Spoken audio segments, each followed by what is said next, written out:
Recording in progress. Recording चालू कर दीजिए. Hello. So welcome in this lecture of isometric projection. So today I start isometric projection. This is a new topic and I think some different from previous projections, because earlier we already studied orthographic projection, that is two-dimensional projection. If you remember, we draw front view and top view, two different views, that is two-dimensional projection. Now we come on three-dimensional projection. Now let's try to understand what is isometric drawing. See, it is a type of pictorial projection in which all three dimensions of an object are shown in one view, and if required, their actual sizes can be measured directly from it. Means we have to draw, or we got three-dimensional view of any object. I think all of you many times see three-dimensional views. Okay. Now there is one different condition. Suppose this is called typical condition, we can say. Now if in the 3D drawing of an object, all three dimensions are mentioned at equal inclinations with each other, that is 120 degree. So this is a typical condition of isometric drawing.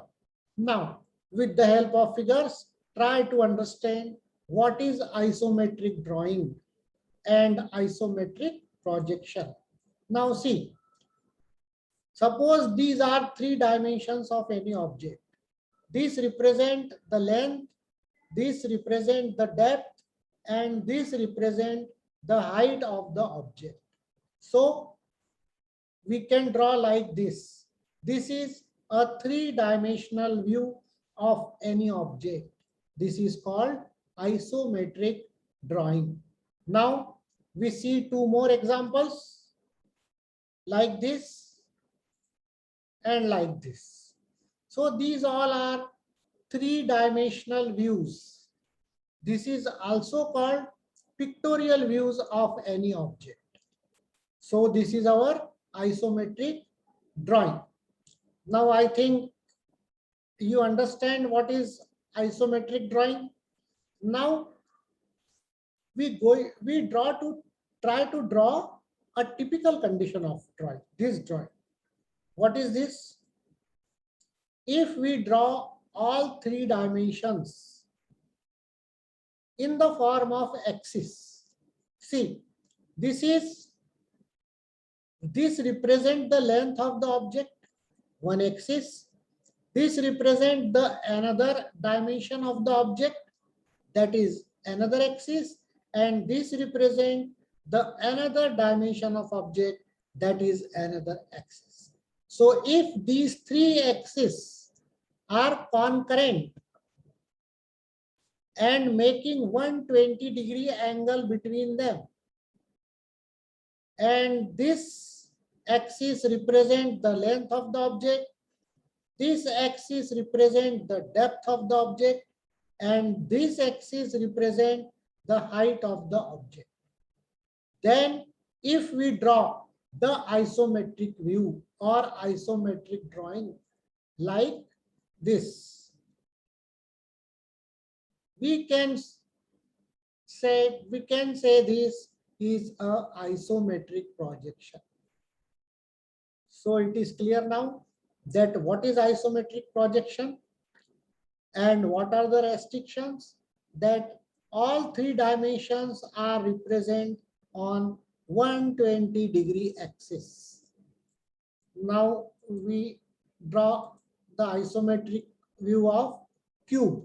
See, this is a cube. Everyone knows very simple object, cube. This is one face of cube, this is another face of cube, and this is the top face of cube. Means if in three-dimensional view we see all three dimensions and three faces, we can say these faces, suppose this is front view, suppose this is side view, and suppose this is top view. So all three views we saw in one single image, one single drawing. This is our isometric projection. Now, next, the types of isometric drawings. Now, how many types of isometric drawings are there? Number one, isometric view. One is called isometric view, and the specification is it is drawn by using true scale. When we using true scale or true dimensions and draw the three-dimensional view, that is called isometric view, like this. See here, this is the depth of object, this is the length of object, this is the height of object. And whatever the true dimension of the object, we draw here. So this is isometric view. Now we see the isometric projection. What is the difference, or what is different from isometric view? Now see, it is drawn by using isometric scale. We can draw this by using isometric scale. Means it is reduced dimensions. So how? See, this is the isometric projection of same object. Same object. Means it shows reduced by this view. Means using reduced dimensions. Okay. Now, how we draw this reduced dimension? For that, we have to draw a isometric scale. Now, what is isometric scale? Isometric scale is a scale first drawn at 30 degrees from horizontal and not mark, but 30-degree draw scale is isometric length. And after that, we have to draw one more line, that is 45-degree angle between from horizontal. So on this 45-degree line, we have to draw original length or actual length of the object. And after that, we have to draw these vertical lines from that dimensions. So whatever dimension we get on this 30-degree line, this is our isometric length. And these lengths are definitely reduced from true length. So if we draw a drawing by using isometric length, we are drawing isometric projection. And if we draw isometric view by getting true length, by drawing true length, by using true length, then it is called isometric view. Okay, so today it is clear that what is isometric view and what is isometric projection. So in next class, we will go further for isometric views.